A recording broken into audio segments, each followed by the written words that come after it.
Katekismus Besar Westminster 1647. Pertanyaan yang ke-13.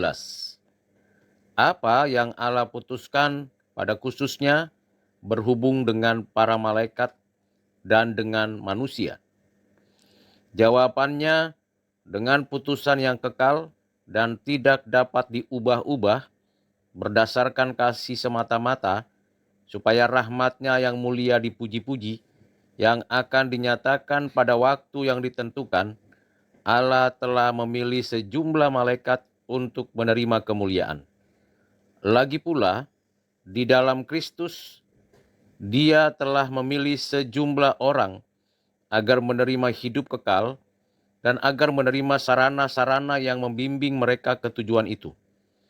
Begitu pula menurut kekuasaannya yang maha tinggi dan rencana kehendaknya yang tidak terselami, yang membuat Dia mengulurkan atau menahan anugerahnya menurut perkenannya. Yang lain-lain dilewatkannya dan ditentukannya sebelumnya agar dikenai keaiban dan murka atas dosa mereka, demi pujian keadilannya yang mulia.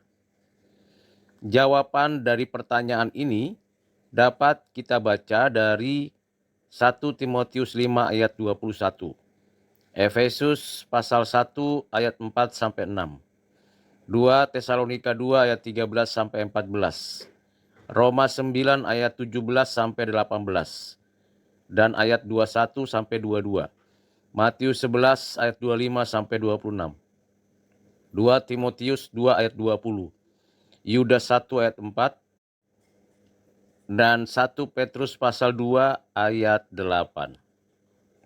Dari ayat-ayat yang menjadi dasar pengajaran dan jawaban dari katekismus besar ini, dengan jelas memberikan kepada kita pengertian bahwa memang Tuhan yang menciptakan langit, bumi, dan segala isinya, yang menciptakan malaikat dan manusia, adalah Tuhan yang juga telah menetapkan bahwa ada sejumlah malaikat yang menerima kemuliaan dan sejumlah manusia yang ditetapkan beroleh hidup yang kekal. Secara implisit jelas memberikan kepada kita pengertian bahwa ada sejumlah malaikat yang diciptakan Tuhan yang tidak menerima kemuliaan. Malaikat yang jatuh, Lucifer dan roh-roh jahat, para malaikat yang mengikutinya, itulah malaikat yang jatuh. Dan juga untuk manusia yang tidak ditetapkan Tuhan menerima keselamatan, seluruhnya dinyatakan bagi kemuliaan Tuhan Allah untuk menunjukkan keadilannya. Memang sulit bagi kita untuk memahami bagian ini, karena Tuhan yang menciptakan malaikat dan manusia. Dan Tuhan juga yang telah memilih sebagian saja yang tetap menerima kemuliaan, dan sebagian saja dari manusia yang tetap menerima keselamatan. Tuhan Maha Tahu, Tuhan tidak kaget atau terkesima ketika Lucifer dan para pengikutnya melakukan pemberontakan di surga, dan Tuhan juga tidak terheran-heran karena manusia berdosa kepadanya dan hanya sebagian saja yang beroleh penebusan Kristus. Jika kita membaca 1 Timotius 5 ayat 21, kita akan belajar banyak hal yang penting di sana.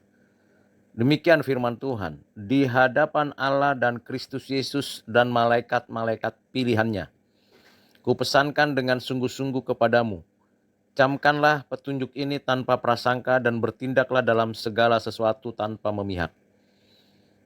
Allah dan Kristus memilih malaikat-malaikat khusus untuk memuliakannya. Dan malaikat-malaikat lain yang diciptakannya jatuh atas keinginannya dan memang ditetapkan bukan sebagai malaikat pilihan yang menyatakan dan menikmati kemuliaan Allah.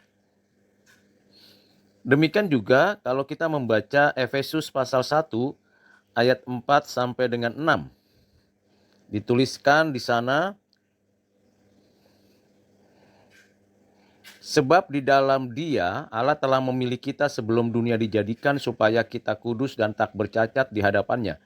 Dalam kasih Ia telah menentukan kita dari semula oleh Yesus Kristus untuk menjadi anak-anaknya sesuai dengan kerelaan kehendak-Nya. Di sini Rasul Paulus memberikan pengajaran bahwa memang umat pilihan itu ada dan ditetapkan, dipilih sebelum diciptakan. Kita sebagai manusia yang ada di dalam sejarah hanya melihat dan memperhatikan keberadaan manusia di dalam konteks sejarah. Seolah-olah kehadiran kita terlebih dahulu yang memutuskan Tuhan memilih atau tidak. Nah, itu bukan cara berpikir Alkitab, bukan cara berpikir yang Tuhan nyatakan kepada kita. Sebaliknya, Tuhan terlebih dahulu menetapkan, dan di dalam penetapan penciptaan, providensia, dan penebusan, ada yang diciptakan yang tidak dipilih. Tetapi ada dan hadir dalam sejarah manusia. Mari kita baca Roma 9 ayat 17 sampai 18. Sebab kitab suci berkata kepada Firaun, itulah sebabnya aku membangkitkan engkau, yaitu supaya aku memperlihatkan kuasaku di dalam engkau dan supaya namaku dimasyurkan di seluruh bumi. Jadi ia menaruh belas kasihan kepada siapa yang dikehendakinya, dan ia menegarkan hati siapa yang dikehendakinya. Artinya tiap-tiap orang yang ada dan hadir dalam sejarah telah ada penetapan Tuhan. Dan keberdosaan manusia kepada Tuhan Allah karena manusia berdosa dengan sengaja. Tapi tidak dipilih sebagai umat Tuhan, itu penetapan Tuhan Allah. Jadi kita perlu membedakan antara penetapan, karena itu rahasia Tuhan yang tidak ada seorang pun mengetahuinya, dan fakta kita yang dipilih dan manusia yang tidak dipilih. Kita yang dipilih dan manusia yang tidak dipilih pada posisi yang sama, yaitu orang berdosa di hadapan Allah. Sama-sama tidak tahu rahasia penetapan Tuhan. Kita hanya mungkin mengerti dan mengetahui ketika kita disadarkan oleh Roh Kudus, kita percaya akan penebusan Kristus yang telah mati, bangkit, menyatakan kemuliaannya kepada kita. Oleh Roh Kudus itu di dalam hati kita dikaruniakan iman dan menerapkan anugerah Bapa, sehingga kita percaya bahwa ada penetapan Tuhan sebelum kita berada di dalam kesadaran, percaya, bertobat, dan mengakui penebusan Kristus. Ini sangat tidak mudah dimengerti karena kita sebagai manusia berdosa punya satu keinginan yang sama, yaitu bebas dari hukuman akibat dosa kita, yaitu kematian. Namun di pihak lain, faktanya orang-orang yang berdosa kepada Tuhan Allah, mereka yang memang tidak dipilih Tuhan Allah sejak dalam kekekalan sebelum diciptakan, sebelum ada pelaksanaan penciptaan manusia, mereka yang tidak percaya itu dan melawan Tuhan memang makin lama makin bertambah hidupnya diberikan Tuhan karunia umum, makin terlihat pemberontakan mereka kepada Tuhan. Dari kacamata prinsip dasar bahwa Tuhan telah menetapkan, itu tidak berubah-ubah, keputusannya kekal, tapi dari keberadaan manusia yang berdosa, memang manusia berdosa karena perbuatan jahatnya. Jadi ada suatu misteri yang hanya mungkin dapat kita mengerti, melihat dan memperhatikan keberadaan kita sendiri yang sesungguhnya memang tidak layak diperkenan Tuhan menerima keselamatan karena keberdosaan kita. Namun kita menyadari kita beroleh belas kasihan itu karena anugerah Tuhan. Nah, misteri seperti itu hanya mungkin diberikan kepada kita jawabannya karena anugerah Allah atas hidup kita. Tetapi bagi mereka yang berdosa, yang terus melawan Tuhan, tidak akan dikaruniakan seperti itu. Ini sekali lagi berkaitan dengan apa yang dikatakan Tuhan Yesus pada Matius pasal 11 ayat 25 sampai 26. Mari kita dengarkan apa yang dinyatakan Tuhan Yesus.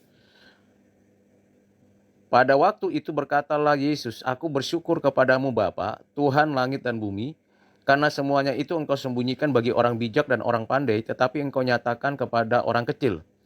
Ya Bapa, itulah yang berkenan kepadamu." Ayat 27 saya lanjutkan. "Semua telah diserahkan kepadaku oleh Bapakku dan tidak seorang pun mengenal anak selain Bapa dan tidak seorang pun mengenal Bapa selain anak dan orang yang kepadanya anak itu berkenan menyatakannya." Artinya bahwa memang rahasia yang di dalam kekekalan itu dapat kita mengerti kalau Tuhan menyatakannya. Dan Tuhan menyatakannya itu berdasarkan kebebasan kehendaknya, bukan berdasarkan kemauan kita. Kita yang sudah sadar akan dosa dan kejahatan kita dan tahu bahwa kita beroleh hidup kekal, memang ada sikap kita yang baik dan berharap bahwa semua orang yang berdosa diselamatkan. Itu wajar dan normal, tetapi kita tidak boleh melawan apa yang Tuhan sudah tentukan. Karena apa yang Tuhan tentukan tidak akan dapat berubah-ubah oleh karena kita berespon atau kita berbelas kasihan terhadap orang lain atau terhadap siapapun. Memang rahasia ini tidak mudah dipahami. Kiranya kita yang mendengarkan pengajaran hari ini berkaitan dengan pertanyaan yang ke-13 ini mendapatkan pencerahan dari Roh Kudus dan dituntun oleh Roh Kudus untuk mengerti apa isi hati Tuhan dan mengerti apa yang menjadikan kita memang tidak memahaminya karena keterbatasan kita. Kiranya Tuhan Yesus memberkati kita sekalian dan diberkati dengan pengajaran yang baik dan benar. Amin.